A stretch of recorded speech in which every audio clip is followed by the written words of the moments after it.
بسم الله الرحمن الرحيم.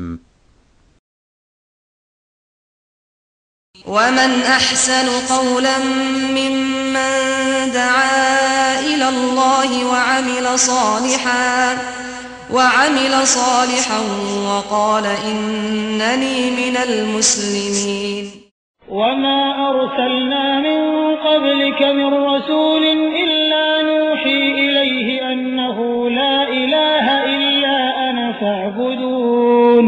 ولقد بعثنا في كل أمة رسولا أن اعبدوا الله واجتنبوا الطاغوت فمنهم من هدى الله ومنهم من حقت عليه الضلالة فسيروا في الأرض فانظروا كيف كان عاقبة المكذبين. السلام عليكم ورحمة الله وبركاته. إن الحمد لله نحمده ونستعينه ونستغفره ونعوذ بالله من شرور أنفسنا ومن سيئات أعمالنا من يهده الله فلا مضل له ومن يضلله فلا هادي له وأشهد أن لا إله إلا الله وحده لا شريك له وأشهد أن محمدا عبده ورسوله. يا أيها الذين آمنوا اتقوا الله حق تقاته ولا تموتن إلا وأنتم مسلمون. يا أيها الناس اتقوا ربكم الذي خلقكم من نفس واحدة وخلق منها زوجها وبث منهما رجالا كثيرا ونساء واتقوا الله الذي تساءلون به والأرحام إن الله كان عليكم رقيبا. يا أيها الذين آمنوا اتقوا الله وقولوا قولا سديدا يصلح لكم أعمالكم ويغفر لكم ذنوبكم ومن يطع الله ورسوله فقد فاز فوزا عظيما. أما بعد فإن خير الحديث كتاب الله وخير الهدي هدي محمد صلى الله عليه وسلم وشر الأمور محدثاتها وكل محدثة بدعة وكل بدعة ضلالة وكل ضلالة في النار. أعوذ بالله من الشيطان الرجيم. بسم الله الرحمن الرحيم. ولقد بعثنا في كل أمة رسولا أن اعبدوا الله واجتنبوا الطاغوت. মহান আল্লাহর সমস্ত প্রশংসা যে আল্লাহ রাব্বুল আলামিন একমাত্র সারা বিশ্বের সৃষ্টিকর্তা, যিনি সব কিছুর মালিক, যিনি আমাদের দুনিয়া আখেরাত ইহকাল পরকাল সব কিছুর মালিক, আমাদের হায়াত মত সব কিছুর মালিক আল্লাহ পাক রব্বুল আলামিন, যিনি জীবন দান করেন, যিনি মৃত্যু দান করেন, যিনি সুখ দান করেন, যিনি মানুষকে দুঃখে নিমজ্জিত করেন, সব কিছুর মালিক একমাত্র আল্লাহ পাক রব্বুল আলামিন। তার সমস্ত প্রশংসা। যে আল্লাহ পাক সব কিছুর সৃষ্টিকর্তা, সব কিছুর রিজিক দাতা, সে আল্লাহ পাক রব্বুল আলামিনের জন্য সমস্ত ইবাদত বন্দেগী। দরুদ ও সালাম নাজিল হোক প্রিয় নবী মুহাম্মদ রাসূলুল্লাহ সাল্লাল্লাহু আলাইহি সাল্লামের উপর, যিনি আল্লাহ পাক রব্বুল আলামিনের পক্ষ থেকে শেষ রাসূল হয়ে প্রেরিত হয়েছিলেন এবং সমস্ত আম্বিয়ারা যেমন দাওয়াত দিয়েছিলেন একমাত্র আল্লাহ পাক রব্বুল আলামিনের একত্বের, তাওহীদের, ওয়াহদানিয়াতের, একমাত্র আল্লাহ পাক রব্বুল আলামিনের ইবাদত বন্দেগীর, একমাত্র আল্লাহ পাক রব্বুল আলামিনের সৃষ্টি যে সব কিছু তাঁর, রিজিক দাতা যে একমাত্র তিনি, এই তাওহীদের শিক্ষা দেওয়ার জন্য সমস্ত আম্বিয়া এবং রাসূল প্রেরিত হয়েছিলেন। শেষ নবী মুহাম্মদ সাল্লাল্লাহু আলাইহি ওয়াসাল্লাম সেই তাওহীদের দিন, আল্লাহর একত্রের দিন নিয়ে এসেছিলেন মানব জাতি পর্যন্ত। আল্লাহুম্মা সাল্লি আলাইহি আল্লাহুম্মা বারিক আলাইহি। আজকে সংক্ষেপে আলোচনা করব, কারণ সময় 9:15 হয়ে গেছে, আর আপনাদের সাথে এর আগে ওয়াদা আছে যে 10টায় আমরা আলোচনা শেষ করে দেব। গত সপ্তাহের বা তার আগের কয়েকটি প্রশ্নও আছে যার উত্তর দেওয়াও জরুরি, সেই জন্য খুব সংক্ষেপে আলোচনা করব। আর বিষয়বস্তু হচ্ছে এই তাওহীদ সম্পর্কে, আল্লাহর একত্ব সম্পর্কে। তাওহীদের কথা যখন বলি, যদিও শব্দটি অনেকেই যারা আরবি ভাষা বুঝেন না তারা বুঝেন না, কিন্তু আল্লাহর একত্ব এই কথাটি বুঝেন। এটি হচ্ছে দ্বীন ইসলামের বৈশিষ্ট্য, এমন এক বৈশিষ্ট্য যে বৈশিষ্ট্য আর কোনো দিনে নেই। যেসব দিন আল্লাহ পাক কোনো জামানায় কোনো কালে নাজেল করেছিলেন, মনোনীত করেছিলেন, তারপরে সেই দিনগুলি, সেই ধর্মগুলি বিকৃত হয়ে গেছে, সেসব দিনেও নেই, সেসব দিনের অনুসারীদের মধ্যেও নেই। এবং যেসব ধর্মগুলি মানুষরা তৈরি করেছে সেসব ধর্মও নেই। আমি যে দুটি কথা বললাম এর দ্বারা আশা করি বুঝতে পেরেছেন যে তাহলে যেই সব ধর্ম রয়েছে দিন ইসলাম ছাড়া সেগুলি দুই রকমের। দিন ইসলাম ছাড়া যেসব ধর্ম রয়েছে তার দুই রকমের।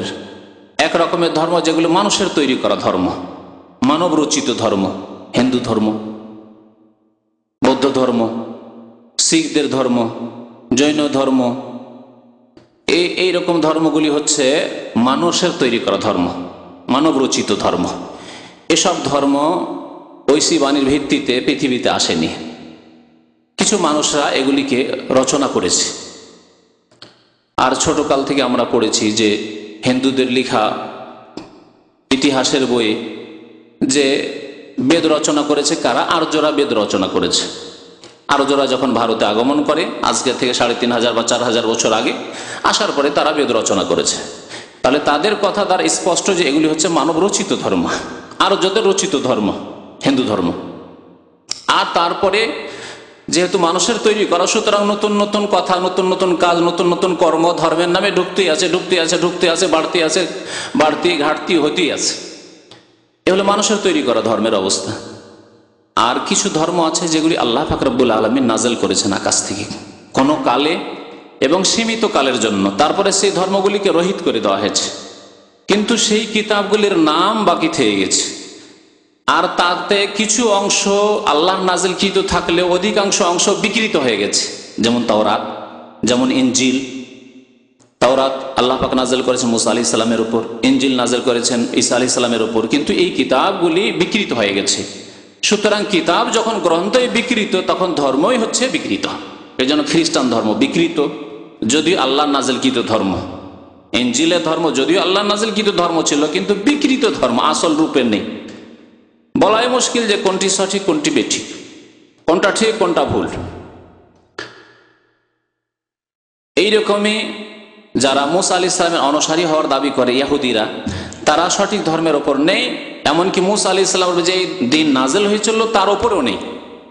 একে তো সেই দিন রহিত, আল্লাহ পাক রব্বুল আলামিন তার রহিত ঘোষণা করেছেন, ক্যান্সেল, বাতিল, সেই দিন সেই ধর্ম বাতিল। তার ওপর সেই দিনের অবস্থা হচ্ছে যে তা বিকৃত, তাওরাত বিকৃত, ইনজিল বিকৃত, আসল রূপে নেই। কোরআনে কারীমকে আল্লাহ রাব্বুল আলামিন একটি বৈশিষ্ট্য দান করেছেন, তা হচ্ছে কোরআনে কারীমের শব্দে কেউ বিকৃতি নিয়ে আসতে পারবে না, অক্ষরে কেউ বিকৃতি নিয়ে আসতে পারবে না। কিন্তু এক শ্রেণীর বিদআতপন্থী হবে যারা ইসলাম ধর্মের নামে আল্লাহ ছাড়া অন্যের পূজা করবে, আল্লাহ ছাড়া অন্যকে ডাকবে, যারা শিরক করবে, বিদআত করবে, নতুন নতুন কাজ করবে, কিন্তু ইসলাম ধর্মের নামে তারা কোরআনে কারীমের আয়াতের অর্থের বিকৃতি ঘটাবে। তা ঘটিয়েছে মাজার পূজারীরা, কবর পূজারীরা, পীর পূজারীরা, যতগুলি বাতিলপন্থী সুফিবাদে যারা বিশ্বাসী, যতগুলি সুফিবাদ রয়েছে বাংলাদেশের প্রেক্ষাপটে চরমনাই, শর্ষিনা থেকে শুরু করে আটরসি, মাইজ ভান্ডারি, যত তরিকা রয়েছে। আর একটু পুরানো তরিকাগুলি, সেই তরিকাগুলি থেকে নতুন নতুন তরিকাগুলি, জনসাধারণ যেহেতু এই তরিকাগুলি বুঝে, পুরাতন তরিকা থেকে যে তরিকাগুলি এসছে, মুজাদ্দিদি তরিকা, চিশতি তরিকা, কাদেরি তরিকা, সাহারওয়ার্দী তরিকা, নকশবন্দি তরিকা, এগুলি হচ্ছে তরিকা। তো এই সব তরিকাগুলি হচ্ছে কি মানুষের তৈরি করা, মানুষের তৈরি করা। আর এই মানুষ যে তৈরি করেছে, যেমন হিন্দুদের ধর্ম রচিত, মানব রচিত, এরকম এগুলি মানুষ রচিত, মানুষের তৈরি করা। এতে কিছু তারা সাহারা নেওয়ার চেষ্টা করেছে, তারা কিছু প্রমাণ টেনে নিয়ে আসার চেষ্টা করেছে কোরআন থেকে, হাদিস থেকে, কিভাবে কোরআন এবং হাদিসের অর্থে বিকৃতি ঘটিয়ে, অপব্যাখ্যা করে। জি, আল্লাহ পাক রব্বুল আলামিন সেই উদ্দেশ্যে কোরআনে কারীমে সেই আয়াতগুলি নাজিল করেননি, নবী করিম সাল্লাল্লাহু আলাইহি সাল্লামের সেই হাদিসগুলি সেই উদ্দেশ্যে বলা হয়নি যে উদ্দেশ্যে তারা সেগুলির অপব্যাখ্যা করে তারা ব্যবহার করে। তো এইভাবে শিরক ঢুকেছে মুসলিম উম্মতে। তো বলছিলাম যে তাওহীদ হচ্ছে ইসলামের বৈশিষ্ট্য, তাওহীদ হচ্ছে ইসলামের বৈশিষ্ট্য, সে কথায় ফিরে আসি। তাছাড়া যতগুলি ধর্ম রয়েছে সেগুলিতে শিরকের অনুপ্রবেশ ঘটেছে। আর ইসলামে যারা অনেকেই মুসলিম বলে দাবি করে, ইসলামের কিতাব হেফাজত রয়েছে, সুরক্ষিত রয়েছে, অর্থাৎ কোরআনে কারীম মাহফুজ রয়েছে, সুরক্ষিত রয়েছে, তাতে শব্দের বিকৃতি ঘটেনি। নবী করিম সাল্লাল্লাহু আলাইহি সাল্লামের হাদিসগুলি সুরক্ষিত রয়েছে, হেফাজত রয়েছে, কিন্তু মুসলিমদের বিভিন্ন দল এমন তৈরি হয়েছে যারা ইহুদি, খ্রিস্টান, হিন্দুদের পথের পথিক হয়েছে, তাদের অনুসরণ করেছে তাদের ধর্মকে বিকৃতি করার ক্ষেত্রে, জি, তাদের ধর্ম নতুন করে রচনা করার ক্ষেত্রে, তাদের ধর্মে সংযোজনের ক্ষেত্রে, বাড়ানোর ক্ষেত্রে, ঘাটতি বাড়তি করানোর ক্ষেত্রে। যেমন হিন্দুরা রচনা করেছে, তো মুসলিম বিদাতিরা, কবর মাজার পূজারী সুফিবাদীরা এরা রচনা করেছে কিছু। আর যেমন ইহুদি নাসারা বিকৃত করেছে তাদের কিতাবগুলিকে, তেমনি তারা অর্থের বিকৃতি করেছে, যেহেতু কোরআনে কারিমের শব্দের বিকৃতি তারা করতে পারবে না। এটি হচ্ছে কোরআনে কারিমের মুজিজা, অলৌকিকত্ব। কোরআনে কারিম এমন একটি কিতাব, যেই কিতাব লক্ষ লক্ষ মানুষের সিনাই রয়েছে, অন্তর রয়েছে, মাহফুজ রয়েছে। কোরআনে কারিমের কপিকে যদি বিকৃত করে দেওয়া হয়, যেমন এক শ্রেণীর কাফের আজকাল চেষ্টা চালাচ্ছে, আজকাল কম্পিউটারের যুগে কম্পিউটারে কোরআন মনে করবেন না যে সবসময় ঠিক আছে কম্পিউটার, কারণ এইসব প্রোগ্রামিং করছে কাফেররা। সুতরাং এই ক্ষেত্রে কম্পিউটারে যে কোরআনে কারিমের আয়াতগুলি আসছে, আপনার মোবাইলের সেটে যে কোরআনে কারিমের আয়াতগুলি আসছে, অনেক সময় আপনি ধোঁকা খেয়ে যেতে পারেন, তাতে বিকৃতি ঘটাতে পারে। কোরআনে কারিম প্রেসে ছাপিয়ে তাতে বিকৃতি ঘটাতে পারে, এর সম্ভাবনা আছে। কিন্তু লক্ষ লক্ষ মুসলিম ছেলে মেয়েদের সেনায় বুকে যে কোরআনে কারিম মাহফুজ রয়েছে, জি, কিতাবেও রয়েছে আর সদূরে রয়েছে, অর্থাৎ বক্ষেও রয়েছে, এই সিনা থেকে, এই বক্ষ থেকে ছিনিয়ে নেওয়া যাবে না, আর তা বিকৃত করা সম্ভব নাই। এইভাবে আল্লাহ পাক রব্বুল আলামিন কোরআনে কারিমের যে মুজিজা, অলৌকিকত্ব, হেফাজতের, আল্লাহ পাক রব্বুল আলামিন লৌহে মাহফুজে এই আয়াত লিখে রেখেছেন, লৌহে মাহফুজে। আর সে আয়াত নাযিল করেছেন আজকে থেকে 1400 বছর আগে নবী করিম সাল্লাল্লাহু আলাইহি ওয়াসাল্লামের উপর, যখন কোরআন নাযিল হচ্ছে সেই সময়, বরং তার প্রথম দিকেই, ইন্না নাহনু নাযালনা যিকরা ওয়া ইন্না লাহু লাহাফিজুন, নিশ্চয় আমি এই কোরআন, এই জিকির, এই উপদেশ, দ্বীনে ইসলামের উপদেশ, উৎস কোরআন এবং সুন্নাহ হাদিস নাযিল করেছি, ওয়া ইন্না লাহু লাহাফিজুন, আর নিশ্চয় আমি তার হেফাজত করব, নিশ্চয় আমি তার, ওয়া ইন্না লাহু লাহাফিজুন, আর নিশ্চয় আমি আল্লাহ তার হেফাজত করব। আল্লাহ স্বয়ং বলছেন। আল্লাহ হেফাজত কাকে দিয়ে করবেন, কাকে হাফেজ বানাবেন, কার বুকে রেখে আল্লাহ হেফাজত করবেন, কার খেদমত দিয়ে আল্লাহ হেফাজত করবেন, সেটা আল্লাহ পাক রব্বুল আলামিনের কাজ। কখনো আরবি ভাষীকে দিয়ে আল্লাহ করেছেন, তো কখনো অনারবদেরকে দিয়ে আল্লাহ পাক কোরআন হাদিসের হেফাজত করেছেন। কখনো বাংলা ভাষী কিছু আলেমদেরকে দিয়ে আল্লাহ পাক হেফাজত করবেন, কখনো উর্দু ভাষী কিছু আলেমকে দিয়ে হেফাজত করবেন, কখনো আরবি ভাষী কিছু আলেমকে দিয়ে হেফাজত করবেন। আল্লাহ পাক রব্বুল এইভাবে ভাগ বন্টন করেছেন হেফাজতের ব্যাপারটিকে। কোরআনে কারিমের হেফাজতের আল্লাহ দায়িত্ব নিয়েছেন। যখন কোরআনে কারিম সুরক্ষিত, মাহফুজ, তখন কোরআনে কারিম দ্বারা যে আকীদা, যে বিশ্বাস, যে ঈমান, যে তাওহীদ, যে একত্ব প্রমাণিত হয়, তা সুরক্ষিত। এই জন্য দ্বীনে ইসলামের বৈশিষ্ট্য হচ্ছে কি? তাওহীদ, একত্ব, আল্লাহর একত্ব। এই আল্লাহর একত্ব কোনো ধর্মে পাবেন না। যদিও তাওহীদের জন্য তাওরাত নাযিল হয়েছিল, তাওহীদ প্রতিষ্ঠার জন্য, আল্লাহর একত্বকে মানব জাতির মধ্যে প্রতিষ্ঠা করার জন্য তাওরাত নাযিল করা হয়েছিল। ইন্না আনজালনা তাওরাত ফিহা হুদাম ওয়া নূর, আল্লাহ বলছেন আমি তাওরাত নাযিল করি যাতে হিদায়াত রয়েছে, যাতে আলো রয়েছে, তাওহীদের আলো রয়েছে, যাতে তাওহীদ একত্বের দিকে নির্দেশনা, হিদায়াত রয়েছে, আল্লাহ বলছেন। কিন্তু তা বিকৃত হয়ে গেছে। তার অনুসারীরা বিকৃত ধর্মকে বিকৃত করে দিয়ে শিরক, কুফরিতে লিপ্ত হয়ে গেছে। এইরকমই ইনজিলের অবস্থা। আল্লাহ পাক রব্বুল আলামিন এই বৈশিষ্ট্য রেখেছেন। যদিও আজকের জামানায় মুসলিমদের মধ্যে তাওহীদবাদী, তাওহীদের অনুসারী, আল্লাহর একত্বে বিশ্বাসী এবং আল্লাহর একত্বের বাস্তবায়নকারী মুসলিমদের সংখ্যা মুশরিক মুসলিমদের তুলনায় কম। কথা বুঝতে পারলেন?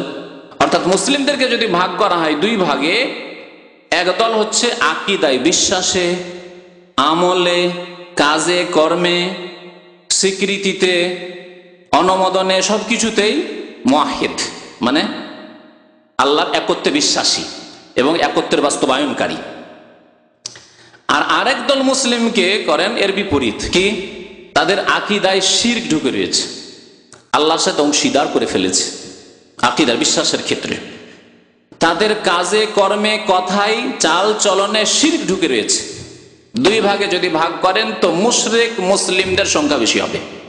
মুসলিম এই জন্য বলছি তারা জাতিগত মুসলিম, আসলে তারা মুসলিম নয়, কিন্তু মুসলিম এই জন্যই তাদেরকে বলছি যে তারা জাতিগত মুসলিম, তারা জাতিতে মুসলমান, দাবিতে মুসলমান, কোরআনের প্রতি ইমানের দিক দিয়ে দাবি করার দিক দিয়ে মুসলমান, রাসূলের প্রতি ইমান বিশ্বাসের দিক দিয়ে মুসলমান, পরকালের প্রতি ইমান বিশ্বাসের দিক দিয়ে তারা মুসলমান। সেই জন্য বলছি যে মুসলিমদেরকে দুই ভাগে ভাগ করা। আর না হলে মুসলিম সেই ব্যক্তি যেই ব্যক্তির আকীদা, আমল, কাজ, কর্ম সব হচ্ছে আল্লাহর জন্য, তাতে রয়েছে একত্বের বাস্তবায়ন, তাওহীদের বাস্তবায়ন, সেই ব্যক্তি আসলে মুসলিম। আর যাদের আকীদা আমলে বড় শিরক ঢুকে রয়েছে তারা মুসলিম নয়, তাদেরকে আল্লাহ পাক রব্বুল আলামিন মুশরিক বলে আখ্যায়িত করেছেন। কোরআনে কারীমে আল্লাহ পাক রব্বুল আলামিন 5টি জাতির কথা উল্লেখ করেছেন। কোরআনে কারীমে 5টি জাতি ছাড়া অন্য কোনো জাতির কথা আল্লাহ উল্লেখ করেননি। 5টি জাতির কথা আল্লাহ উল্লেখ করেছেন। মানব জাতিকে আল্লাহ 5 ভাগে বিভক্ত করেছেন। 5টি জাতির আলোচনা রয়েছে কোরআনে কারীমে। একটি জাতির নাম হচ্ছে ইয়াহুদ। ওয়াকালাতুল ইয়াহুদু লাইসাতিল নাসারা আলা শাই, ইহুদিদের কথা আল্লাহ বলেছেন। ওয়াকালাতুন নাসারা লাইসাতিল ইয়াহুদু আলা শাই। আর দ্বিতীয় জাতি হচ্ছে খ্রিস্টান, তাদের কথা আল্লাহ উল্লেখ করেছেন। জি, 2টি জাতি হলো। আর আরেকটি জাতির কথা আল্লাহ উল্লেখ করেছেন, তারা মুশরিক, মুশরিকদের কথা। জি, তারা মুশরিক, মুশরিক বলেছেন তাদেরকে আল্লাহ পাক রব্বুল আলামিন। ইব্রাহিম আলাইহিস সালাম মুশরিক ছিলেন না, তারা মুশরিক ছিল। জি, তো এই 3 নম্বর হলো মুশরিক। মুশরিক কারা? যাদের আকীদা আমলে আল্লাহর সাথে অংশীদার স্থাপন করেছে, সে প্রতিমা পুতুলকেই হোক, আর কবর মাজারকেই হোক, আর কোনো গাছ গাছড়াকে হোক, কোনো কিছুকে হোক না কেন, নদীকে হোক, পাহাড় পর্বতকে হোক, আর আগুনকে হোক, অগ্নি পূজকদের মতো কোনো কিছুকে হোক না কেন, যারা আল্লাহর সাথে অংশীদার স্থাপন করেছে তার প্রভুত্বে অথবা তার ইবাদত বন্দেগীতে, তারাই মুশরিক। তৃতীয় শ্রেণীর মানুষ। চতুর্থ শ্রেণী কি হইতে পারে দেখি আপনাদের কাছ থেকে জবাব নেই। হ্যাঁ, 5 ভাগ বললাম না, যে মানব জাতিকে আল্লাহ পাক কোরআনে কারীমে 5 ভাগে বিভক্ত করেছেন এবং তাদের কথা উল্লেখ করেছেন। হ্যাঁ, 4 নম্বরে কারা? নাস্তিক। নাস্তিকদের কথা আল্লাহ পাক রব্বুল আলামিন তেমন উল্লেখ করেনি একটি আয়াত ছাড়া। আর তারা ওই মুশরিকদেরই অন্তর্ভুক্ত। কারণ মুশরিক যারা আল্লাহর সাথে অংশীদার স্থাপন করে, আর যেই ব্যক্তি নাস্তিক সেই ব্যক্তি তার মনের পূজা করলো, তাদেরকে বলা হয়েছে মনের পূজারী, তাদেরকে বলা হয়েছে। আফারাআইতা মান ইত্তাবা ইলাহাহু হাওয়াহু, যারা মনের পূজা করে, মনকে যারা ইলাহ উপাস্য বানিয়ে ফেলেছে, সুতরাং মুশরিক বললে তারা নাস্তিকরা তাদের অন্তর্ভুক্ত। তাদের কথা একটি আয়াতে ওয়ামা ইউহলিকুনা ইল্লা দাহর মা হাযিহি ইল্লা হায়াতুনা দুনিয়া, এই তো পৃথিবী হচ্ছে আমাদের পার্থিব জীবন, ভোগ বিলাসের জীবন। হ্যাঁ, না মতওয়া নাহিয়া, যাতে কিছু লোকেরা আমরা আজকে জন্ম নিচ্ছি আর কিছু লোক মরছে, আজকে কিছু লোক মরলো তো কিছু লোক আজকে জন্ম নিল। ওয়ামা ইউহলিকুনা ইল্লা দাহর, আর যুগের আবর্তন বিবর্তনে আমরা পৃথিবী থেকে ধ্বংস হব, মরব, আর কি, আর কিছু নেই। একটি আয়াত ছাড়া নাস্তিকদের কথা আল্লাহ পাক উল্লেখ করেনি, কারণ নাস্তিকতা মানুষের প্রকৃতি বিরোধী। এই জন্য নাস্তিকতার জন্য, নাস্তিকতার প্রচারের জন্য রাশিয়া, চায়না, বার্মা, হ্যাঁ, এইরকম আরো পূর্ব ইউরোপের বেশ কিছু দেশ, হ্যাঁ, এমনকি দক্ষিণ ইয়ামান পর্যন্ত ঢুকেছিল, কিন্তু কোন জায়গায় সাকসেসফুল, সফল হতে পারেনি। নাস্তিকতা হয়েছে মরমর অবস্থা। জি, পশ্চিমবঙ্গে দীর্ঘদিন এই নাস্তিকতার দল কমিউনিস্টরা থাকলো, কিন্তু সেখানেও সাকসেসফুল হতে পারেনি। তারা বলছে আমরা কি একটু মডিফাই করা কমিউনিজম নিয়ে এসেছি, আমরা আসল কমিউনিজম নিয়ে আসিনি। কমিউনিজমের বাস্তবায়ন করা তারা দাবি করে না।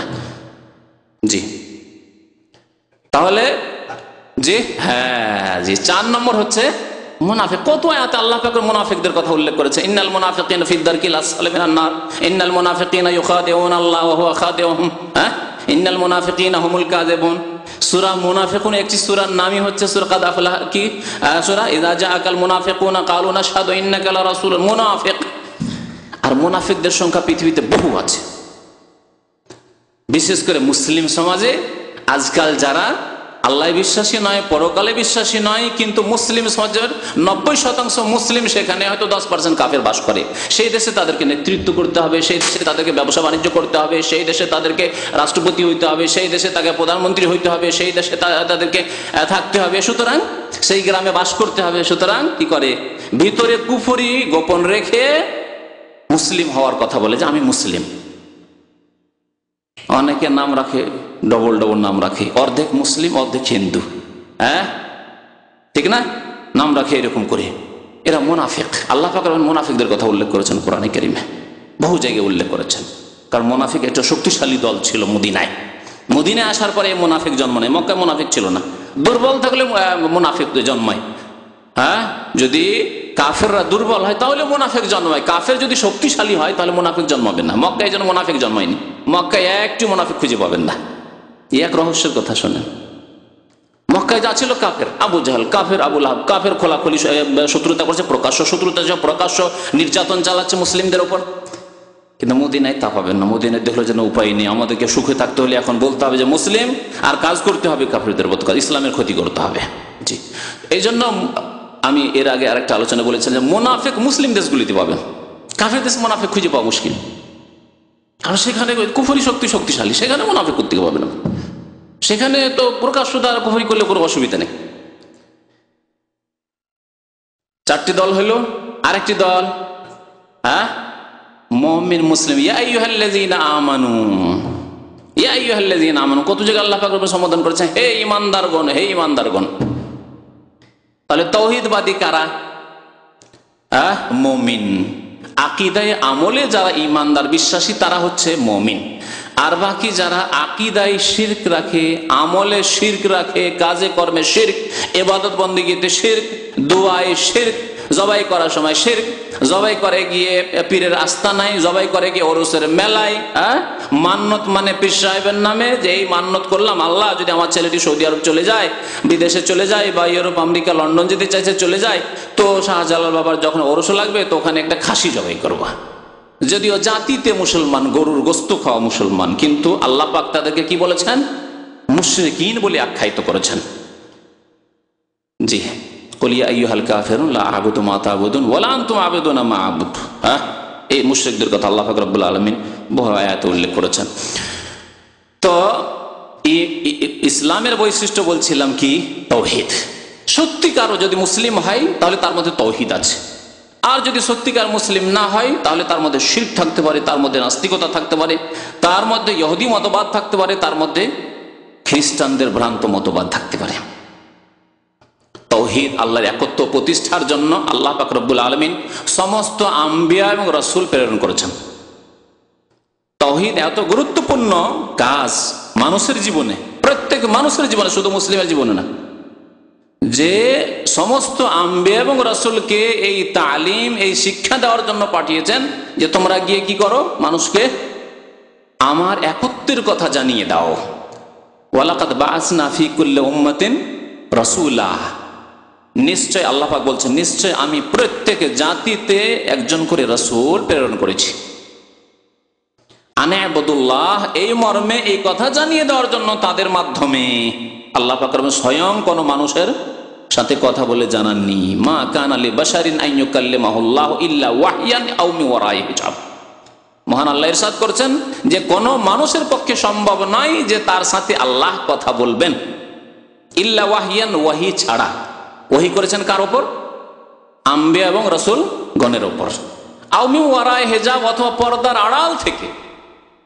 যেমন মুসা আলাইহিস সালামের সাথে আল্লাহ কথা বলেছেন, প্রিয় নবী সাল্লাল্লাহু আলাইহি সাল্লামের সাথে কথা বলেছেন। 50 ওয়াক্ত নামাজ ফরজ করলেন, কমতে কমতে 5 ওয়াক্ত হলো, তাহলে আল্লাহ কথা বলেছেন। কিন্তু আল্লাহ বলছেন মিন ওয়ারাই হিজাব, পর্দার আড়াল থেকে।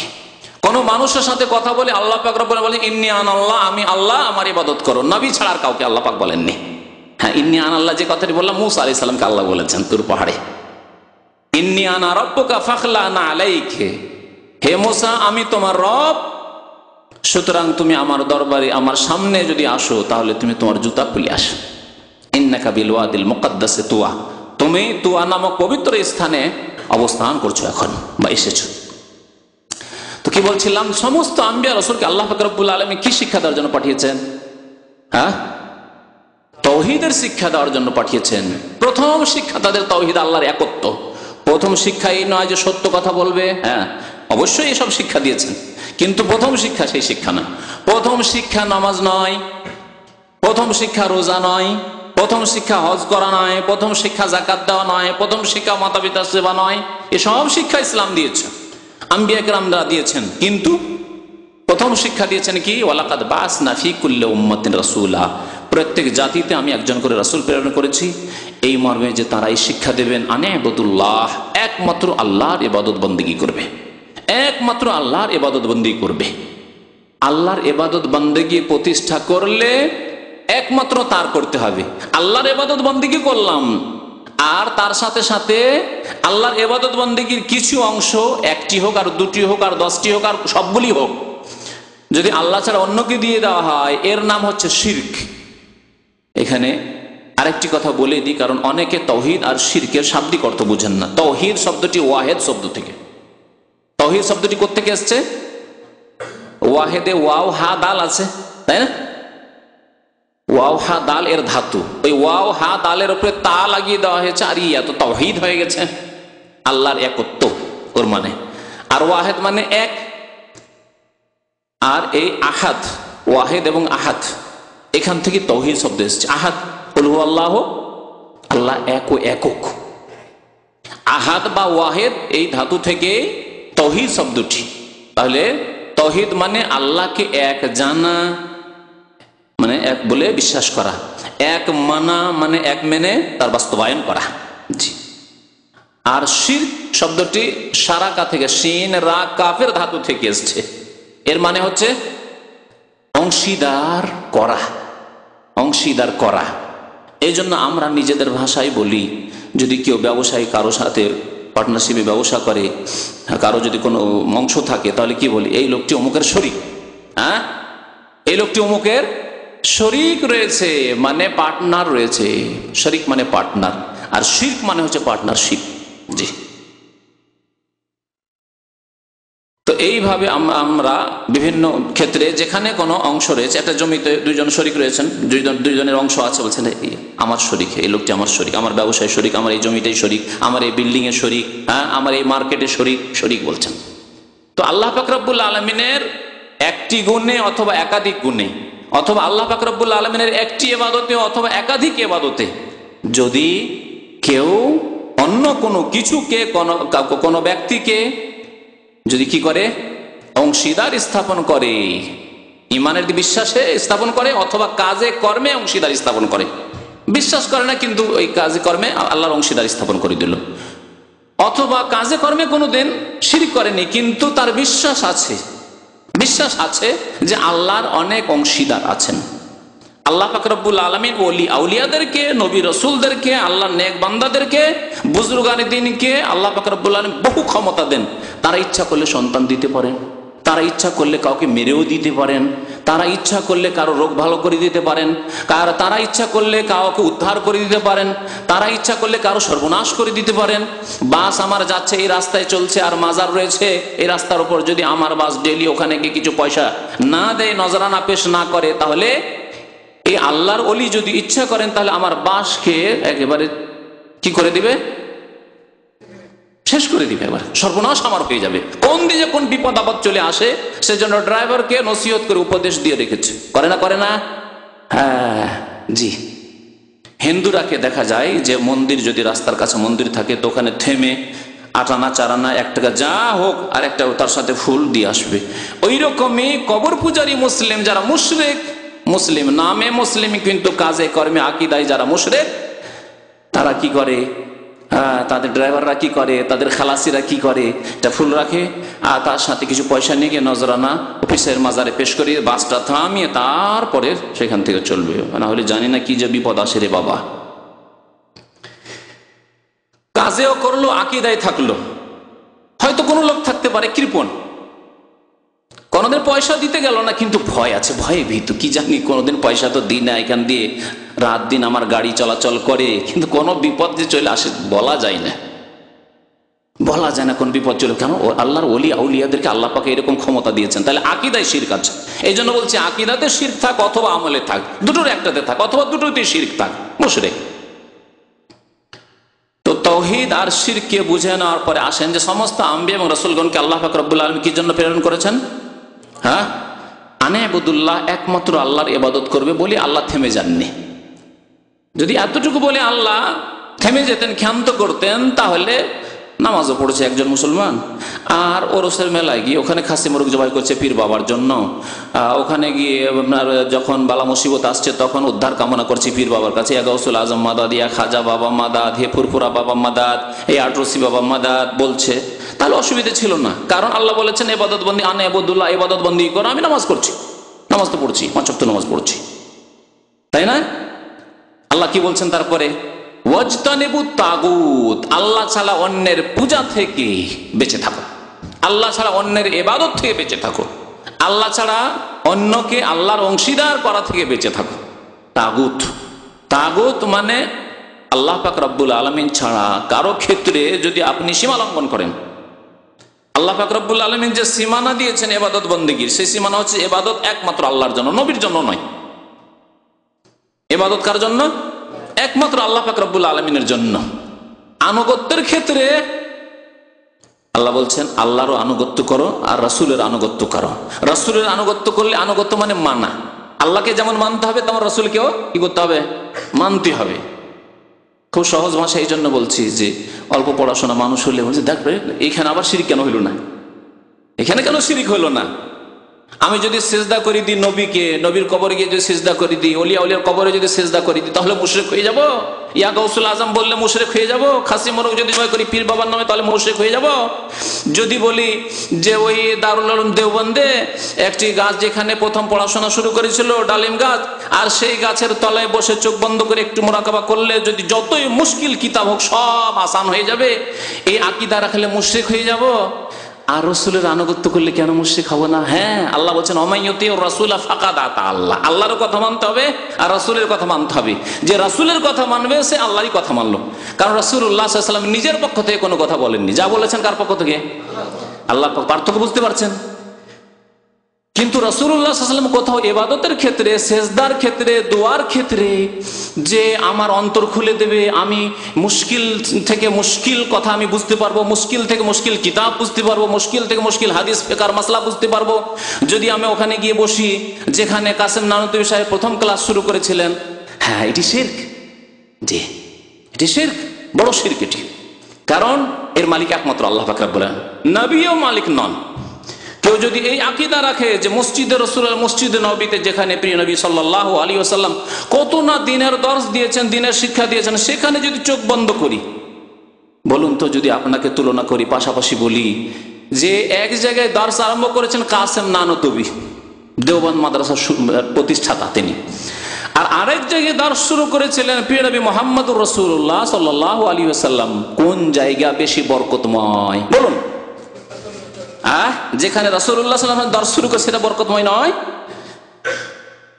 এই বরকতময় হওয়ার প্রমাণ আছে, কিন্তু আমি আপনি কোনো আলেম কাসেম নানুতুবি কোনো জায়গায় দর্শ শুরু করে সেই জায়গা বরকতের জায়গায় কোনো প্রমাণ নেই। একটি হাদিস দেখান যে কোনো জায়গায় দর্শ শুরু করা হয়েছে সেই জন্য সেই জায়গায় একবার চিরকালের জন্য বরকতের হয়ে গেছে, একটি দলিল দেখান, নেই। তারপরও মনে করে নিলাম যে হ্যাঁ কিছু বরকত আছে, ঠিক আছে, দিনের কথা সেখানে পড়াশোনা চর্চা হয়েছে, যতক্ষণ হচ্ছে ততক্ষণ বরকত আছে।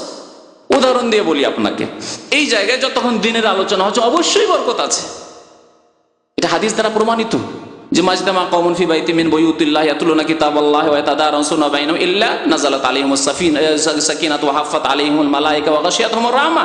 নবী কারীম সাল্লাল্লাহু আলাইহি ওয়াসাল্লাম মুসলিম শরীফ হাদিসে বলছেন যে কোন জাতি যদি কোনো জায়গায় একত্রিত হয় আর সেখানে আল্লাহর কিতাবের কথা শোনানো হয় আর একে অপরকে শেখায়, তাহলে আল্লাহর পক্ষ থেকে প্রশান্তি নাজিল হয় আর রহমত তাদেরকে ঢেকে নেয়, আর তাদের কি হয়, ফেরেশতা চারিদিক থেকে ঘিরে ফেলে তাদেরকে, হাফাতুহুল মালায়েকা।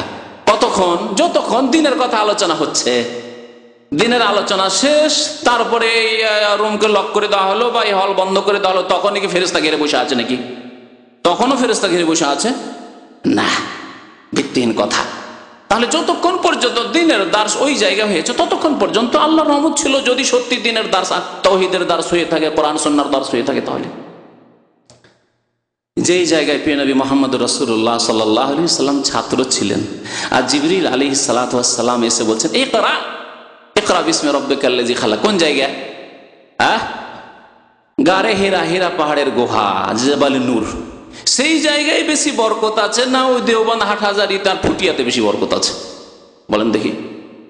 তাহলে ওই জায়গায় গেলে মুশকিল থেকে মুশকিল সমস্যার সমাধান হয়ে যায় ওই ডালিম গাছের তলায় বসলে, আর কেন এই আকীদা ইসলামে নেই যে হীরা পাহাড়ের গুহায় কেউ যদি চোখ বন্ধ করে বসে তাহলে সেখানে গেলে সমস্ত সমস্যার সমাধান হয়ে যায়? এই কথা কেন ইসলামে নেই? আছে? আছে কোথাও ইসলামে? জি, দেখছেন কিভাবে শিরক ঢুকে আছে মুসলিম সমাজে। যাদেরকে ওলি আউলিয়া মনে করছেন, যাদেরকে মনে করছেন হাকিমুল উম্মাত, যাদেরকে মনে করছেন যে দিনের কত বড় বড় খাদেমেরা ছিলেন, তাদের মধ্যে কিভাবে শিরক ঢুকে আছে। আর এই কথা যদি কারো সন্দেহ থাকে তাহলে আমাদের কয়েক ভাই এখানে আছেন, দাম্মামে আছেন, তাদের আত্মীয় বংশের লোকেরা শিক্ষক দেওবন্দের, তাদের বংশের লোকেরা দেওবন্দের শিক্ষক, তাদের কাছ থেকে খোঁজ খবর নিতে পারেন। আমি সরাসরি সনদটা খুব কাছিয়ে দিচ্ছি যাতে করে আপনাকে সরাসরি যাওয়ার দরকার না হয়। কথা বুঝতে পেরেছেন? আর তাদের নাম যদি চান তবু দিয়ে দেবো, তারা এখন ছুটিতে গিয়ে আছে। এখানে মঙ্গলবারের দর্শনে তারা বসতো, যদি থাকতো তো দেখিয়ে দিতাম হাত দিয়ে। বুঝতে পারছেন? তারা আমাকে বলেছেন যে সত্যি কথা।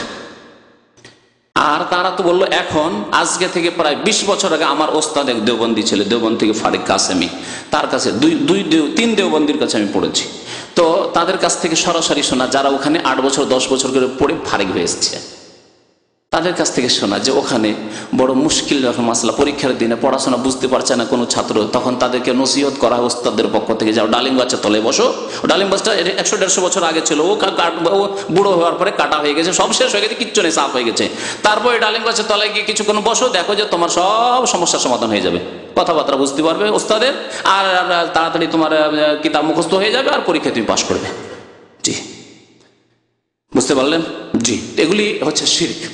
আল্লাহ পাক রব্বুল বলছেন যে আমি প্রত্যেক জাতিতে রাসূল পাঠিয়েছি কিসের জন্য? তাগুত থেকে বাঁচার জন্য। সীমা লঙ্ঘন বাড়াবাড়ি করবেন আল্লাহ ছাড়া অন্যের ক্ষেত্রে, ইবাদত সমস্ত খাস করে দেবে আল্লাহর জন্য, দোয়া আল্লাহর জন্য, ফরিয়াদ আল্লাহর জন্য, ভালো মন্দের মালিক, উন্নতি অবনতির মালিক, অন্তর খুলে দেওয়ার মালিক, এলম দেওয়া দানের মালিক, জ্ঞান দেওয়ার মালিক, বিদ্যা বুদ্ধি দেওয়ার মালিক, সবকিছুর মালিক আল্লাহ পাক রব্বুল আলামিন। আপনাকে মেহনত করতে হবে, দাতা আল্লাহ। আপনাকে মেহনত করতে হবে, ঘরে বসে থাকবেন, আল্লাহ দেবেন না। যে যে সাবজেক্টের আছেন নিজ নিজ সাবজেক্টে মেহনত করেছেন, একজন ইঞ্জিনিয়ার ইঞ্জিনিয়ারিং মেহনত করেছেন, ডাক্তার ডাক্তারিতে মেহনত করেছেন, একজন আলেম তার কোরআন হাদিস ফিকহ ইত্যাদিতে মেহনত করেছেন, তারপরে তার পণ্ডিত হয়েছে আপন আপন সাবজেক্টে। কিন্তু দাতা আল্লাহ, দাতা ওয়ালি নয়, পীর নয়, জিলানি নয়, চিস্তি নয়, কেউ না। জি, এ হচ্ছে তাওহীদ, ওয়াজতানিবুত তাগুত। তাওহীদ, এই আল্লাহর একত্ব এমন একটি বিষয়, যেই বিষয় হচ্ছে সর্বপ্রথম ফরজ বিষয়। একজন মানুষকে প্রথম আদেশ কিসের করবেন? নামাজ পড়তে বলবেন? হ্যাঁ, বলবেন যে দেখো তোমার লজ্জাস্থানের হেফাজত করবে, এই কথা বলবেন? হ্যাঁ, তোমার জবানটা কন্ট্রোলে রাখবে, জবানের হেফাজত করবে, এই কথা বলবেন? আল্লাহ কি বলেছেন? হ্যাঁ, তাওহীদের কথা বলেছেন প্রথম। ইয়া আইয়ুহান নাস উবুদু রাব্বাকুম, একমাত্র তোমাদের রবের ইবাদত করো। আর একটি আয়াত বলি বেশি স্পষ্ট, ওয়াকাদা রব্বুকা আল্লা তা'বুদু ইল্লা ইয়াহু ওয়া বিল ওয়ালিদাইন ইহসানা। আল্লাহ বলছেন আল্লাহর আদেশ হচ্ছে যে একমাত্র আল্লাহর ইবাদত করবে, আল্লাহর ইবাদত ছাড়া আর কারো ইবাদত করবে না। আল্লাহ তা'বুদু, তোমরা ইবাদত করবে না, ইল্লা ইয়াহু, একমাত্র তার ছাড়া, আল্লাহ পাক রব্বুল আলামিন ছাড়া। প্রথম ফরজ কাজ হচ্ছে আল্লাহর একত্ব, তাওহীদ প্রতিষ্ঠা করা, তাওহীদে বিশ্বাসী হওয়া, তাওহীদ প্রতিষ্ঠা করা।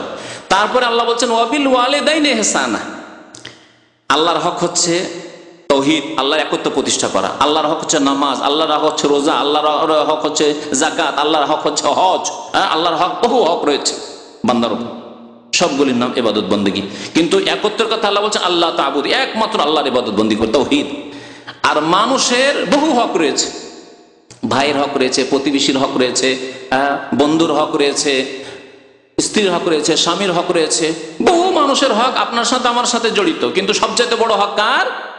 ওয়া বিল ওয়ালিদাইন ইহসানা, মাতা পিতার সাথে সদাচরণ করবে। তাহলে মানব জাতির মধ্যে সবচেয়ে বড় হক হচ্ছে মাতা পিতার হক। আর আল্লাহ পাক রব্বুল আলামিনের যতগুলি হক রয়েছে সবগুলি হকের মধ্যে সবচেয়ে বড় হক হচ্ছে তাওহীদ, একত্বের হক। আল্লাহ পাক রব্বুল আলামিন প্রাপ্য হচ্ছে যে একমাত্র আল্লাহর জন্য ইবাদত বন্দেগীকে খাস করে দিবেন, সুনির্দিষ্ট করবেন।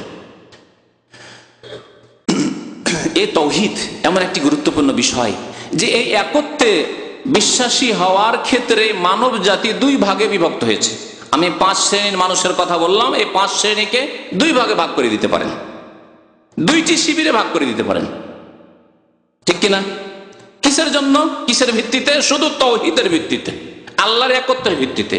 আল্লাহর একত্বে যারা বিশ্বাসী, আল্লাহর একত্বের তাওহীদের যারা বাস্তবায়নকারী, একমাত্র আল্লাহর জন্য যারা ইবাদতবন্দি করে, একমাত্র আল্লাহকে লাভ লোকসানের মালিক মনে করে, একমাত্র হায়াত মওতের মালিক একমাত্র আল্লাহকে মনে করে, তারা হচ্ছে, তাদের নাম কি? মুমিন। তাদের নাম হচ্ছে মুমিন, মুসলিম, মুওয়াহিদ, একত্ববাদে বিশ্বাসী।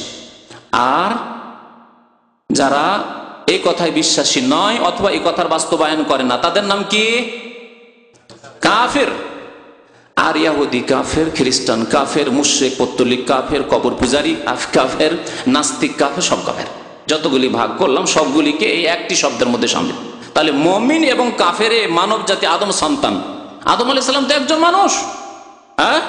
আর এক মা হাওয়া আলাইহিস সালাম, আর এক মা এক বাবা থেকে মানুষ তৈরি হলো। মানুষ তৈরি হওয়ার পরে একজনের নাম কাফের, আরেকজনের নাম মুসলিম।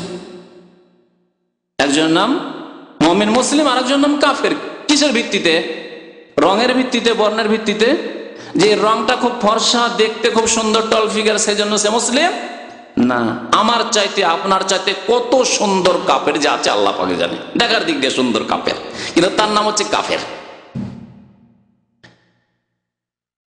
তার নাম হচ্ছে কাফের। তাহলে এই যে মুমিন আর কাফের ভাগ, বিভাজন হইল, এই ভাগের ভিত্তি হচ্ছে কিসের ওপর? তাওহীদের ওপর। যারা তাওহীদকে প্রতিষ্ঠা করলো সে মুমিন, তাওহীদকে প্রতিষ্ঠা করলো না, তাওহীদে বিশ্বাসী হলো না, কাফের। সে যে কোনো কাফের হোক না কেন। সুতরাং তাওহীদের গুরুত্ব বুঝবেন এবং তাওহীদকে প্রতিষ্ঠা করার চেষ্টা করবেন আকীদায়, আমলে। তাওহীদ নষ্ট করে কোন জিনিসগুলিতে? যতগুলি শিরক রয়েছে, বড় শিরক হোক আর ছোট শিরক হোক, তাওহীদের যে মজবুত প্রাচীর রয়েছে, মজবুত ঘর রয়েছে, একে ধ্বংস করার চেষ্টা করে এই শিরকে। বড় শিরক হলে এমন মারাত্মক হয় যে একটি আঘাতে তাওহীদকে একেবারে চূর্ণ বিচূর্ণ করে দিয়ে ধ্বংস করে দেয়, আর ওই ব্যক্তিকে কাফের মুশরিক বানিয়ে দেয়। আর ছোট শিরক হলে তারপর আঘাত আনতে থাকে, আঘাত আনতে থাকে, আঘাত আনতে থাকে। আর 2, 4, 5 বার 7 বার যখন ছোট শিরক করা হয়, তখন আশঙ্কা আছে সেই ব্যক্তি বড় মুশরিক হয়ে যেতে পারে।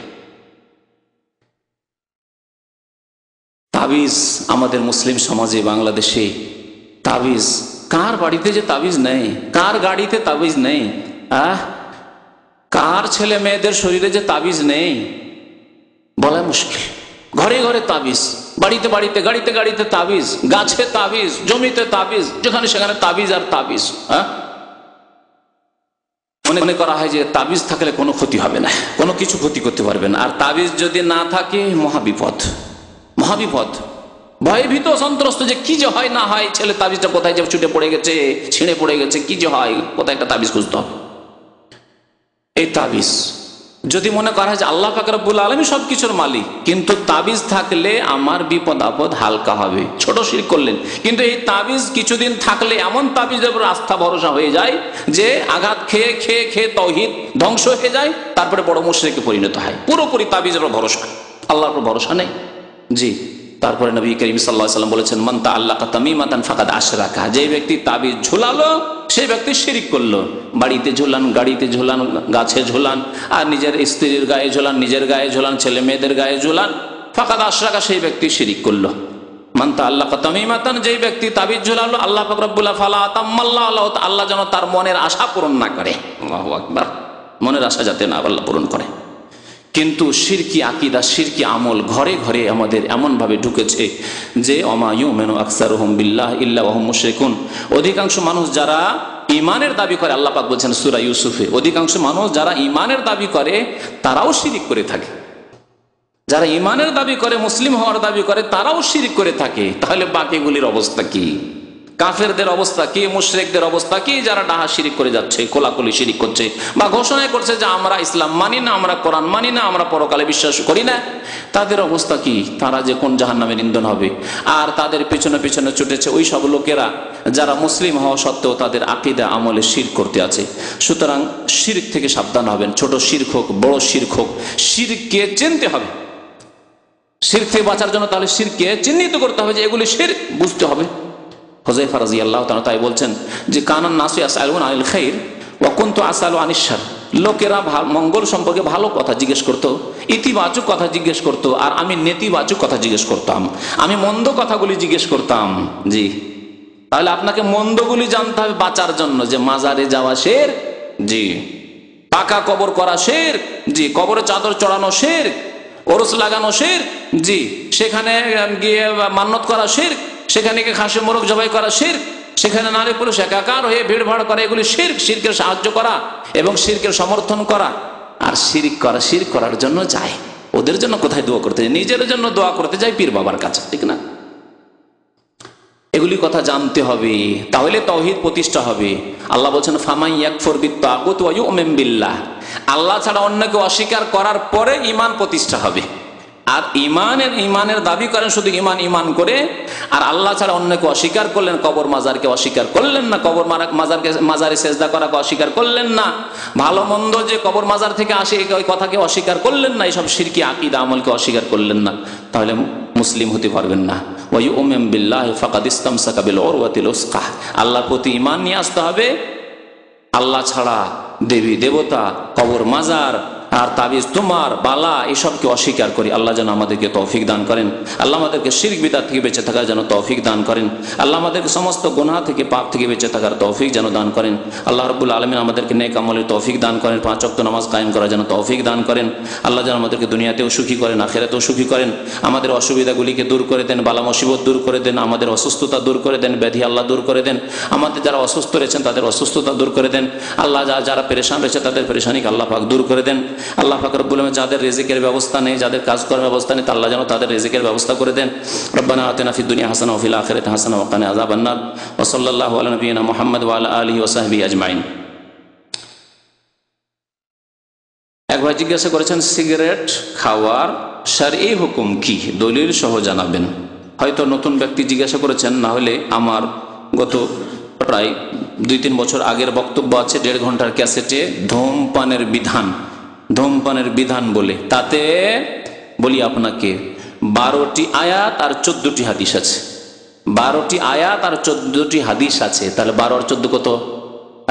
26টি দলিল প্রমাণ আছে তাতে পেশ করা হয় আল্লাহর কথা না হয় রাসূলের কথা, যে ধূমপান হচ্ছে হারাম, ধূমপান হচ্ছে হারাম। জি, ধূমপান মাকরুহ নয়, মাকরুহ বলে কিছু নেই, সব মিথ্যা কথা। আমাদের দেশে জর্দা খাওয়া মৌলবীগুলি, জর্দা খাওয়া হুজুরগুলি তামাক খাবে, তো ওরা হারাম ফতোয়া দিয়ে দিলে তো জনসাধারণ ধরে নেবে, এই হুজুর আপনি জর্দা খাচ্ছেন ওটাও তামাক দিয়ে। তার কারণ শিক্ষিত লোকেরা, ডাক্তার ইঞ্জিনিয়ার যারা সিগারেট খোর তারা তো বুঝে যে কি দিয়ে কি তৈরি হয়। হ্যাঁ, পার্থক্য শুধু খাওয়া দেখার দিক দিয়ে, না হলে আপনি জর্দা খাচ্ছেন তাতে তামাক রয়েছে, আর আমি সিগারেট খাচ্ছি বিড়ি খাচ্ছি তাতেও তামাক রয়েছে, পার্থক্য কোথায়? আপনার যেন জায়েজ হয়ে গেল ভদ্রতার সাথে জর্দা খাওয়া, হ্যাঁ, আর আমার জন্য হারাম হয়ে গেল। সেই জন্য বিদাতি মোল্লারা হারাম বলে ফতোয়া দেয় না। আল্লাহ পাক রব্বুল আলামিন, রাসূল এইরকম ক্ষতিকারক জিনিসগুলিকে হারাম করেছেন, খাবায়েসের অন্তর্ভুক্ত করেছেন। আল্লাহ খাবায়েসকে হারাম করেছেন আর তয়্যিবাতকে হালাল করেছেন। আমি এর জন্য কোরআন হাদিসের দলিল ছাড়াও বহু যুক্তি পেশ করে থাকি, কারণ জনসাধারণ অনেক সময় যুক্তি বুঝে। কোনো ব্যক্তি যদি নামাজিও না হয় আর তাকে বলি সিগারেটটা তোমাকে মসজিদে খেতে হবে, তাও খাবে না, খাবে? নামাজ পড়ে না, আর ওকে যদি বলি যে বাবা তোমাকে সিগারেটটা মসজিদে খেতে হবে, খাবে না। এই পাপে পুড়ে মরে যাবো, এই কাজ করা যায়? করবে না। আর যদি বলি তোমাকে বাথরুমে সিগারেট খেতে হবে, বলছে না অসুবিধা নেই, এটা তো আমি সকালে করি, না হলে তো পায়খানা হয় না আমার। বহু লোককে জানি আমি, ছোটকাল থেকে এই খবরগুলি জানি, যে অনেক লোক আছে বিড়ি খাওয়া সিগারেট খাওয়া, তাদের ভোরে উঠে বাথরুমে যাওয়ার আগে সিগারেট না ধরালে আর সিগারেট নিয়ে বাথরুমে না ঢুকে ওই সিগারেটের মধ্য দিয়ে ওই পায়খানার গন্ধ না টানলে ওর পায়খানা ক্লিয়ার হবে না। জি, বাস্তব সত্য কথা, কোনো বাড়াবাড়ি কথা বলছেন, সত্য কথা না? জি, তাহলে দেখেন খাওয়াইস না তয়্যিবাত। আর ভাত গোস্ত একটা স্যান্ডউইচ নিয়ে, কোনোদিন দেখেছেন কোন লোকে যে বাথরুমে ঢুকলে স্যান্ডউইচ নিয়ে, হ্যাঁ, একটা ব্রেড নিয়ে বাথরুমে ঢুকলে, যে সময় বেশি নাই ব্যস্ত আছি তো একটু বাথরুমও করা হবে আর আমার ব্রেডটা খাওয়া হবে, দেখেছেন কোন লোককে? তাহলে বোঝা গেল যে এগুলি তয়্যিবাত। মসজিদে যদি বলি যে বাবা মসজিদে একটু খাওয়া দাওয়া করেন, কোনো অসুবিধা নেই, ঠিক আছে, জায়েজ আছে। আল্লাহ পাক রব্বুল আলামিন 2 ভাগে বিভক্ত করেছেন পৃথিবীর জিনিসগুলিকে। এক হচ্ছে তয়্যিবাত, যেগুলিকে আল্লাহ হালাল, উহিল্লা লাকুমুত তয়্যিবাত, আল্লাহ বলছেন তোমাদের জন্য তয়্যিবাতকে হালাল করা হয়েছে। ওয়া ইউহাররিমু আলাইহিমুল খাবায়েস, খাবায়েসকে হারাম করার জন্য আম্বিয়া এবং রাসূলগণ প্রেরিত হয়েছেন, আল্লাহ কোরআনে বলেছেন। এগুলি হচ্ছে খবিস। জি। 2 নম্বর প্রশ্ন হচ্ছে দাড়ি রাখা ওয়াজিব না সুন্নত। এর জবাব জানার জন্য 1.5 ঘন্টার ক্যাসেট শুনবেন, তাতে দলিল সহ বলা হয়েছে। এবং দাড়ি রাখা হচ্ছে ওয়াজিব, সুন্নত নয়। দাড়ি রাখা হচ্ছে ওয়াজিব, কারণ নবী করিম সাল্লাল্লাহু আলাইহি ওয়াসাল্লাম আদেশ করেছেন যে আদেশ আল্লাহর রসুলের পক্ষ থেকে হয় সেই আদেশ পালন করা। হ্যাঁ বলেন, জরুরি না আপনার খেয়াল খুশি করলে করেন, না না করেন? বলেন, আপনাকে এইভাবে জিজ্ঞাসা করছি তাহলে বুঝতে পারবেন। আল্লাহ রসুল সাল্লাল্লাহু আলাইহি ওয়াসাল্লাম আদেশ করেছেন, আপনি কি বলতে পারবেন যে নবীর আদেশ ইচ্ছা হলে করলাম, নাই না করলাম? অথচ আপনি খাঁটি মুসলিম, নামাজি মুসলিম। বলেন, আপনি কি ভাবতে পারেন এই কথা যে আল্লাহ নবীর আদেশ হইলে করলাম, নাই না করলাম? ভাবতেই পারেন না এই কথা একজন নামাজি মুসলিম। হ্যাঁ, বেনামাজির কথা বলবো না, কারণ বেনামাজি নামাজই তো পড়ে না, সে তো ইসলামের গণ্ডিতে নেই, তো তার কথা। সে আল্লাহকে ভয় করে না, পরকালকে ভয় করে না, পরকাল সম্পর্কে চিন্তাশীল নাই। জবাব দিতে হবে কালকে, আমাদের প্রথম জবাব দিতে হবে নামাজ সম্পর্কে, তার ওই হুদিসই নেই, তাকে দাঁড়িয়ে কথা বলে লাভ কি হবে? কিন্তু একজন নামাজি মানুষ যে আল্লাহ বিশ্বাসী, পরকালে বিশ্বাসী, সেই ব্যক্তি কি করে এই কথা ভাবতে পারেন যে আল্লাহ রসুল আদেশ করেছেন, হইলে মন হইলে করলাম, নাই করলাম? এই কথা ভাবা যায়? অসম্ভব কথা। হ্যাঁ, সুন্নত কাকে বলে? নবী করিম সাল্লাল্লাহু আলাইহি ওয়াসাল্লাম কখনো করেছেন, কখনো করেন, তার আমলের ক্ষেত্রে কখনো করেছেন, আবার কখনো ছেড়েছেন, এগুলিকে সুন্নত বলা হয়। যেমন দিনে রাতে 12 রাকাত সুন্নত নামাজ নবী করিম সাল্লাল্লাহু আলাইহি ওয়াসাল্লাম পড়েছেন, সফরে ছেড়েছেন, কখনো অসুস্থ থাকলে ছেড়েছেন। তাহাজ্জুদের নামাজ সুন্নত, কখনো পড়েছেন, কখনো অসুস্থ থাকলে হয়তো পড়তে পারেননি। জি, এগুলি হচ্ছে সুন্নাত, করেছেন কিন্তু আদেশ করেননি। নবী করিম সাল্লাল্লাহু আলাইহি ওয়াসাল্লাম যদি আদেশ করতেন তাহলে তা ওয়াজিব হয়ে যেত, কারণ আল্লাহ বলছেন আতিউল্লাহ ওয়া আতিউর রাসূল, আল্লাহর আনুগত্য করো, রাসূলের আনুগত্য করো। তার রাসূলের আদেশ মানা ফরজ, ফরজ। নবী করিম সাল্লাল্লাহু আলাইহি ওয়াসাল্লাম বলেছেন ওয়াফুল লোহা, দাড়ি বাড়াও, দাড়ি বাড়াও। কত হাদিস রয়েছে। অতিরিক্ত শোনার জন্য, বিস্তারিত শোনার জন্য সেই ক্যাসেটটি শুনবেন, আশা করি আপনি সঠিক পথ পাবেন। আমার বহু ভাই রয়েছেন, এই মজলিসে হয়তো অনেকে রয়েছেন যারা দাড়ি রাখতেন না, কিন্তু আমার সেই ক্যাসেট শোনার পর অনেক শিক্ষিত মানুষ, ডাক্তার, ইঞ্জিনিয়ার মানুষ, তারা এই ক্যাসেট শোনার পরে যখন আল্লাহর প্রতি ঈমান হয়েছে, রাসূলের প্রতি ঈমান হয়েছে যে না দাড়ি রাখা ওয়াজিব ভাই, আর আমি 5 ওয়াক্ত নামাজ পড়ি, দাড়ি রেখেছেন তারা। বহু লোক এরকম আছেন, এই নামে আছেন। জি, নাম দিয়ে বলার প্রয়োজন নেই। একবার জিজ্ঞেস করেছেন, প্রশ্ন মারাত্মক প্রশ্ন, কেউ যদি বলে আল্লাহ বললেও আমি এই কাজ করব না, আস্তাগফিরুল্লাহ ওয়া আতুবু ইলাইহি, বলে লা ইলাহা ইল্লাল্লাহ, তার বিধান কি? এটি হচ্ছে ইসলাম নষ্টকারী বিষয়, ইসলাম ধ্বংসকারী বিষয়। কেউ যদি বলে আল্লাহর কথা আমি মানবো না, একে বলা হয়েছে আল্লাহ বললেও আমি শুনবো না। এ হচ্ছে কুফর ইস্তিগবার এবং কুফরের জহুদ, দুটোই।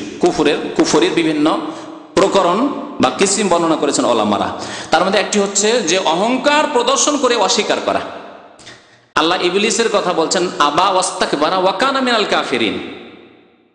ইবলিস শুধু এই সেজদা করেনি, আল্লাহর এই আদেশটি পালন করেনি এই কথা নয়, কি করেছিল? সে আবা, অস্বীকার করেছিল। তার মধ্যে তাহলে অস্বীকারও মৌজুদ, বিদ্যমান। আর ওয়াস্তাকবারা, অহংকার করেছিল, আমি আদমকে সেজদা করব, আদম মাটির তৈরি, আমি আগুনের তৈরি। আরে এ কেমন কথা হইল? আমি বড়, সে ছোট। ওয়াস্তাকবারা, সে অহংকার প্রদর্শন করেছিল। ওয়া কানা মিনাল কাফির, সুতরাং সে কাফেরদের অন্তর্ভুক্ত হয়েছে। তাহলে বোঝা গেল যেই ব্যক্তি আল্লাহর আদেশকে অস্বীকার করবে অথবা অহংকার প্রদর্শন করবে, সে বড় কাফের, সে বড় কাফের। অনেক আমলের ক্ষেত্রে রয়েছে বা অনেক কথার ক্ষেত্রে রয়েছে, দিনের কথার ক্ষেত্রে, যে বিশেষ করে নামাজের ব্যাপারটি বলি, যে আপনি অস্বীকার করেননি, অহংকারও করেননি, কিন্তু আচ্ছা করব পারছি না, ব্যস্ত, আর সময় পাচ্ছি না, বা ঘুম ভাঙছে না, আর সেই জন্য নামাজ পড়ছেন না, সেটিও কুফরি, যেখানে কুফরি। অথচ আপনি বলছেন যে ভাই নামাজ পড়বো, মুসলমান অবশ্যই নামাজ পড়তে হবে, কেন পড়বো না ভাই, দোয়া করিয়েন একটু, হুজুর দোয়া করিয়েন নামাজ পড়ো, তারপরেও কাফের, কারণ আপনি নামাজ কায়েম করছেন না, পড়ছেন না। তাহলে যে ব্যক্তি অস্বীকার করলো যে আল্লাহ বললো আমি মানবো না, কোরআনে থাকলেও আমি মানবো না, হাদিসে থাকলেও আমি মানবো না, হ্যাঁ, সে অহংকার করলো আর অস্বীকারও করলো, ডবল কুফরি। সাবধান এইরকম কথা থেকে। ইসলামের সারা জীবনের ইবাদত বন্দেগী, নামাজ রোজা সব নষ্ট হয়ে যাবে। এ দাড়িও কাজে আসবে না, আর এক ওয়াক্ত নামাজও কাজে আসবে না, সেজদাও কাজে আসবে না, দুয়াও কাজে আসবে না, কিছু কাজে আসবে না। ইবলিসের যেমন কাজে আসেনি। ইবলিস খুব ইবাদতবন্দি করেছিল, তার ইতিহাসে লেখা হয়েছে, তাফসীরের কিতাবে খুব ইবাদতবন্দি করেছিল, কিন্তু কোনো কিছুই কাজে আসেনি। আল্লাহ যেন আমাদেরকে এইরকম না করে। রব্বানা লা তুযিগ কুলুবানা বাদা ইয হাদাইতানা, আল্লাহ আমাদেরকে হিদায়াত করে দেওয়ার পরে, রাস্তা দেখিয়ে দেওয়ার পরে, মুসলিম আমাদেরকে বানিয়ে দেওয়ার পরে, আল্লাহ আমাদের অন্তরকে বাঁকা করে দিও না, দোয়া শিখিয়েছেন আল্লাহ পাক রব্বুল মুমিনদেরকে, রব্বানা লা তুযিগ কুলুবানা বা'দা ইয হাদাইতানা ওয়া হাব লানা মিন লাদুনকা রাহমাতান ইন্নাকা আনতাল ওয়াহ্হাব রব্বানা যালামনা আনফুসানা ওয়া ইল্লাম তাগফির লানা ওয়া তারহামনা লানাকুনান্না মিনাল খাসিরিন রব্বানা হাব লানা মিন আজওয়াজিনা ওয়া যুররিয়্যাতিনা কুররাতা আয়ুনি ওয়াজ'আলনা লিল মুত্তাকিনা ইমামা ওয়া সাল্লাল্লাহু আলা নাবিয়িনা মুহাম্মদ ওয়া আলা আলিহি ওয়া সাহবিহি আজমাইন।